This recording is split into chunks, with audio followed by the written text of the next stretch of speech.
Juste avant la trêve, le FC Metz a enchaîné pour la première fois de la saison 2 victoires consécutives face à Saint-Etienne, puis sur la pelouse du Paris FC, actuellement 8e. Les Grenats visent la passe de 3 pour se rapprocher des équipes de tête. Seulement en face, Niort 19e a un besoin capital de points également en vue du maintien. Avec une seule victoire lors des 11 dernières rencontres, 3 nuls et 7 défaites, les Chamois sont à 3 longueurs du premier relégable. Premier frisson dans cette rencontre, le débordement de Kofi pour Traoré. Tout le public de Saint-Symphorien espère un penalty, mais c'est une faute de main que siffle monsieur Perroniel contre de l'attaquant Grenat. Metz est dominateur, mais se heurte à une défense niortaise héroïque, pourtant la 19e du championnat. Bien souvent sur la trajectoire de leur frappe, les Messins trouvent des maillots jaunes à l'image de cette frappe de Mikotadze.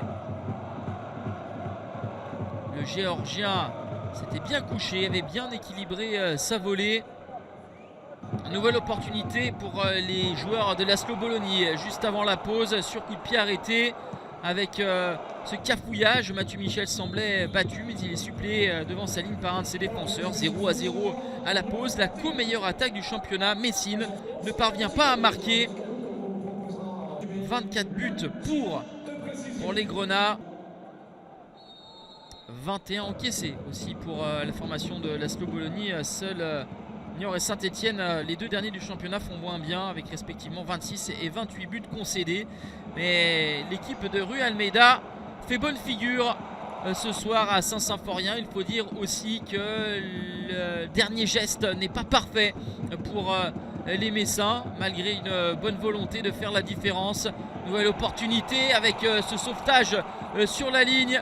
On était tout proche de l'ouverture du score avec le remuant Gay qui a fait son entrée en jeu.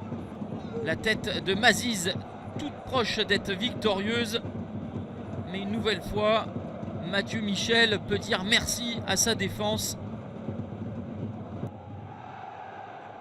Attention aux Messins, en dépit d'une domination, il peut y avoir des coups à exploiter pour les Chamois, à l'image de cette frappe de Dylan Durivo. Vigilance pour Alexandre Oukidja, bien présent au premier poteau. Niort qui n'a réalisé qu'un seul clean sheet depuis le début de la saison. Pour l'instant tient un bon résultat nul à l'extérieur. Mais attention à cette perte de balle. Et Gay qui se met dans la direction de la cage de Mathieu Michel. C'est capté par le gardien niortais. On va en rester là, 0-0 score final. Metz, freiné dans sa progression, est tenu en échec par une formation niortaise qui aura su résister.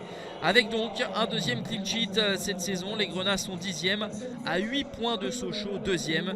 Niort 19e, compte 5 longueurs de retard sur Dijon, premier non relégable.